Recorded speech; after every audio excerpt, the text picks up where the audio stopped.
There are some movies you watch, and then there are movies that stay with you. His and Hers is not just a detective story.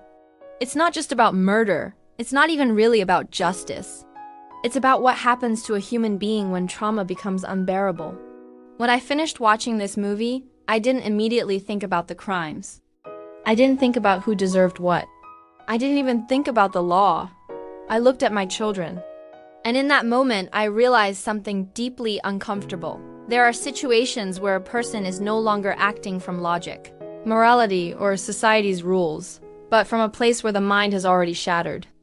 Today, I want to talk about His and Hers not as a crime story, but as a case study of trauma, motherhood, and moral collapse. This is not about justifying murder. This is about understanding how a gentle woman becomes someone unrecognizable. People without children often watch this movie and focus on the mystery, the twists, the shock factor. But parents watch it differently. Because when you become a parent, something fundamental changes. Your child is no longer separate from you emotionally. There is an emotional merging that happens, especially for mothers. Your nervous system learns your child's cry. Your body reacts before your mind. Your fear is amplified. Your sense of responsibility becomes absolute.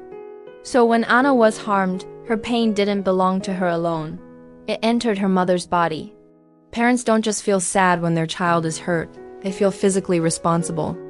And that responsibility can turn into unbearable guilt. I should have known. I should have protected her. I failed. That guilt alone can destroy a person's identity. What makes this story even more disturbing is who the mother was before.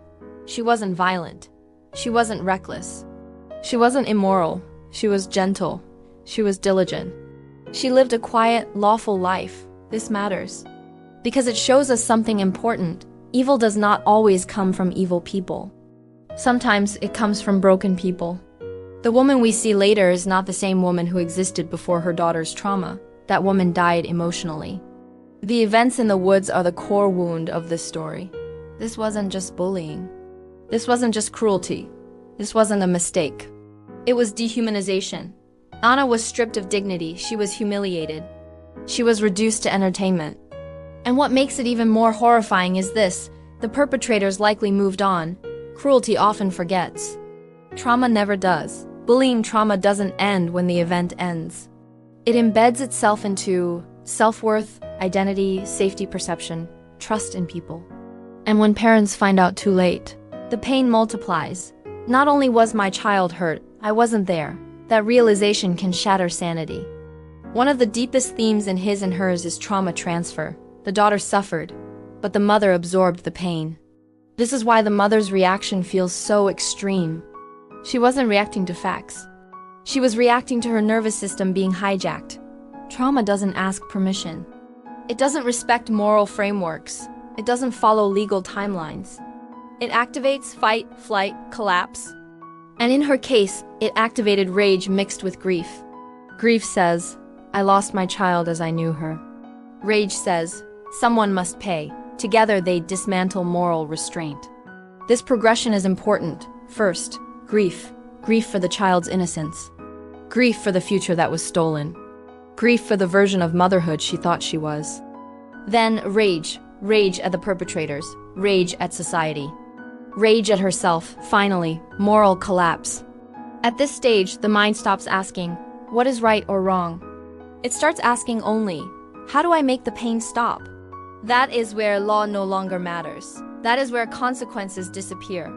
That is where sanity fractures. This is the most uncomfortable part of the conversation. What the mother did was wrong. But wrong does not always mean incomprehensible. We live in a society that struggles with nuance. We want clean categories, good or bad, hero or villain, sane or insane, but trauma lives in the gray. Understanding emotional motive does not equal approval. Empathy does not cancel accountability. Two things can be true at the same time. What she did was wrong. Her mind was no longer functioning normally.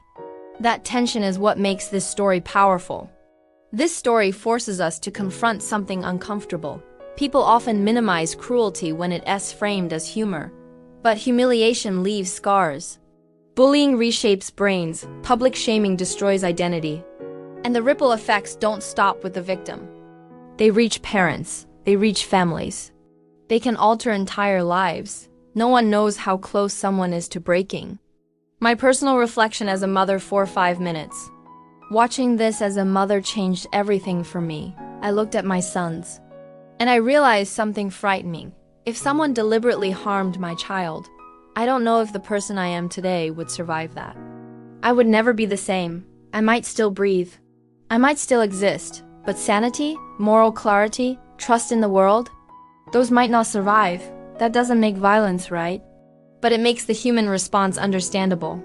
This movie leaves us with an unsettling question. Can extreme trauma break a person's moral compass? Or should right and wrong remain fixed, no matter the pain? I don't have a perfect answer, but I do know this. Before we judge shattered people, we should understand what shattered them.